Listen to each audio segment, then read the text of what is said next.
الحمدللہ رب العالمین والصلاة والسلام علی عبادہ الذین اصطفیٰ خصوصاً علی خاتم الانبیاء اما بعد ثم انکم یوم القیامۃ تبعثون تبعثون۔ جناب پیور ڈسکشن گروپ کے ایڈمن امیر فیصل صاحب، آپ نے محترم جناب اشوک گپتا صاحب کا سوال بھیجا۔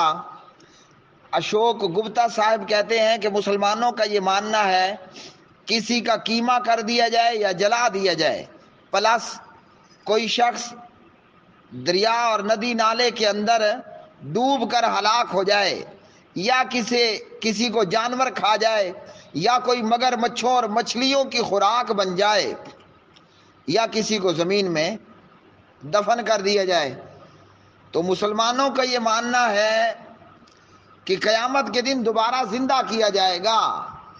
جی ہاں، اشوک گپتا صاحب کی معلومات درست ہیں۔ مسلمانوں کا یہ ضرور ماننا ہے کہ قیامت کے دن ہم سب کو دوبارہ زندہ کیا جائے گا، کوئی مسلم ہو یا غیر مسلم ہو۔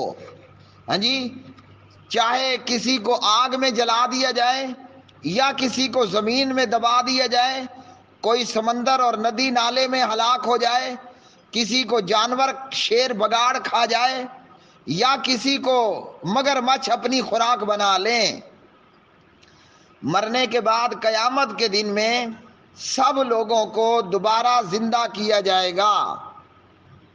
اس کا ذکر قرآن مجید فرقان حمید پارہ نمبر 18 سورت المؤمنون کے اندر ہے۔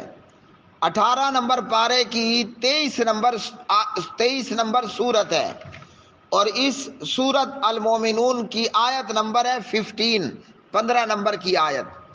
یہ میں جو بیان کروں گا اس جواب کی ویڈیو پر وہ تمام آیات آپ کے سامنے موجود ہوں گی۔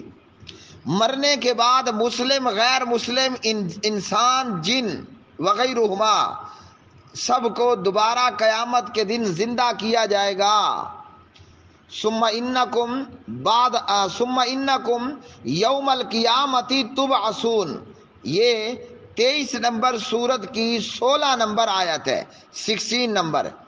پھر یقیناً تم قیامت کے دن دوبارہ اٹھائے جاؤ گے، مطلب ہم سب کو دوبارہ ایک نیا جنم ملے گا جو کہ دوسری مرتبہ کا جنم ہوگا، اور اس جنم کے اندر جن کے کرم اچھے ہوئے، اعمال اچھے ہوئے، انہیں اللہ تعالی جنت عطا کرے گا، اور جو بے ایمان اور مشرک اور کافر ہوئے انہیں نرگ ملے گی، جہنم ہوگی۔